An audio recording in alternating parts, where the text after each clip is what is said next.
देश के आम आदमी की जो जेब बैंकिंग सिस्टम काट रहा है, उससे पता लगे ग्राहक को भी और माननीय वित्त मंत्री जी को भी। पहला, मिनिमम बैलेंस पेनल्टी। यदि आप न्यूनतम बैलेंस नहीं रखते हैं तो 100 से 600 रुपए प्रति माह बैंक आपका काट लेता है। इस चार्ज को लगाने के बाद बैंकों ने वित्तीय वर्ष 22-23 में 3500 करोड़ रुपए मिनिमम बैलेंस पेनल्टी के नाम से लोगों से वसूले हैं मैडम।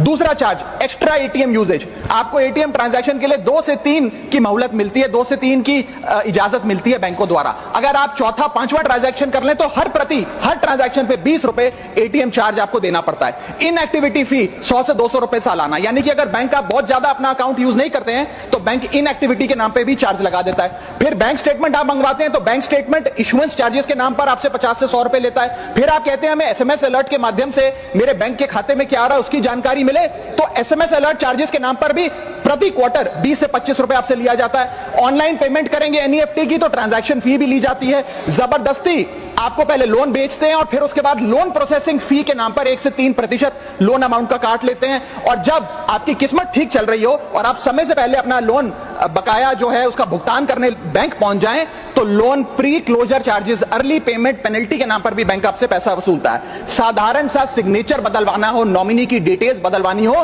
उस चेंज पर भी 200 रुपए प्रति ट्रांजैक्शन के नाम पे बैंक आपसे पैसा वसूलता है। और डिमांड ड्राफ्ट पे ऑर्डर बनाने जाएं तो 100 से 200 रुपए प्रति डिमांड ड्राफ्ट आपसे पैसा वसूलता ही वसूलता है। यानी कि कस्टमर्स की जेब काटी जा रही है और कस्टमर्स को पता भी नहीं लगता कि कितना पैसा बैंक इन नाना प्रकार के चार्जेस के चलते आम आदमी से वसूल रहा है।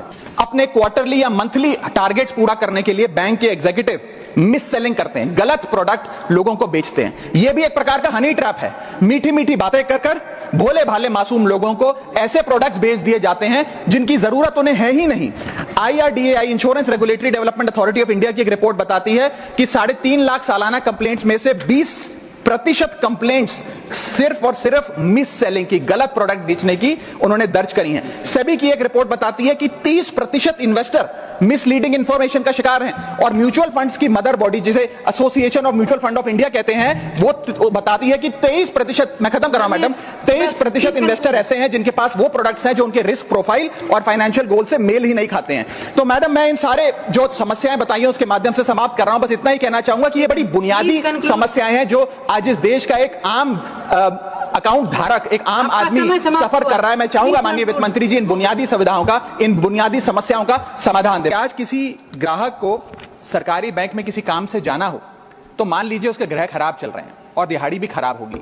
कोई नौकरी पेशा आदमी हो तो ऑफिस से छुट्टी लेनी पड़ती है, कोई स्टूडेंट हो तो प्रैक्टिकल का एग्जाम मिस करना पड़ता है, यहां तक कि साधारण सी पासबुक अपडेट कराने भी जाना हो तो वो भी एक संघर्षशील सफर में तब्दील हो जाता है। मैडम, आप जब किसी सरकारी बैंक में घुसते हैं तो ऐसा लगता है कि 80 या 90 की दशक की किसी इमारत में आ गए हैं, जहां पे दीवारें उखड़ रही होती हैं, पंखा अपनी मर्जी से चलता है और लाइनें रेल टिकट से भी ज्यादा लंबी होती हैं। इसके बाद जब आप काउंटर नंबर 1 पे पहुंचते हैं तो बताया जाता है काम यहां नहीं होगा, काउंटर नंबर 4 पर जाइए।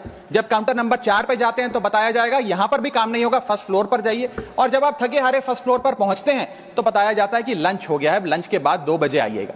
2:15 पहुंचते हैं तो बताया जाता है कि लंच एक्सटेंड हो गया, अभी कर्मचारी गुलाब जामुन खा रहे हैं। यह व्यवस्था है कस्टमर सर्विस की एक सरकारी बैंक में। और आज हम जहां चांद पर पहुंच गए, यूपीआई से गोलगप्पे खरीद रहे हैं, लेकिन हमारी सरकारी बैंकिंग व्यवस्था 80-90 के दशक से बाहर नहीं आ पा रही है। अभी आरबीआई के गवर्नर ने हाल ही में एक प्रेस कॉन्फ्रेंस कर वित्तीय वर्ष 23-24 की रिपोर्ट जारी करते हुए कहा कि 95 शेड्यूल्ड कमर्शियल बैंक्स में एक साल में, एक वित्तीय वर्ष में 1 करोड़ से ज्यादा कस्टमर सर्विस से संबंधित कंप्लेंट्स आई हैं। और ये तो वो कंप्लेंट्स हैं जिन लोगों को पता था कंप्लेंट कैसे दर्ज करानी है और उन्होंने दर्ज कराई। न जाने ऐसी कितनी कंप्लेंट्स होंगी जो सिस्टम में कैद ही नहीं हुई। इसी के साथ साथ बैंकिंग कोड और स्टैंडर्ड्स बोर्ड ऑफ इंडिया का एक सर्वे बताता है कि 45% बैंक कस्टमर्स बैंकिंग व्यवस्था से डिससैटिस्फाइड है, असंतुष्ट हैं। और मैं चाहूंगा आपके माध्यम से सरकार के कानों तक ये बात पहुंचे कि डिजिटल सर्विसेज का एक कस्टमर सेटिस्फैक्शन ऑडिट कराना चाहिए सरकारी बैंकों का, कि क्या हमारी सरकारी बैंकों की वेबसाइट का इंटरफेस या मोबाइल एप्लीकेशंस सरल हैं, अच्छी हैं, या कस्टमर्स उससे त्रस्त हैं। दूसरा बड़ी समस्या है रूरल इंडिया के अंदर limited access to banking infrastructure. आइए गांव की ओर चलते हैं मैडम।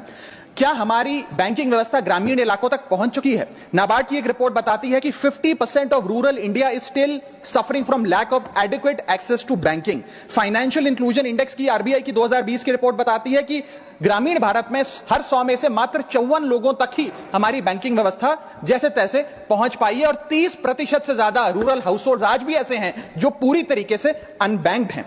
और मैम, बैंकिंग की ग्रामीण इलाकों में अगर बात करें तो बैंकिंग व्यवस्था ने ग्रामीण इलाकों के साथ सौतेला व्यवहार किया है। पहले तो बैंक की ब्रांच गांव के पास नहीं है। जब वो बूढ़ा आदमी भोला भटका बैंक की 5-10 किलोमीटर दूर ब्रांच तक पहुंचता है तो पता लगता है कि बिजली गुल है।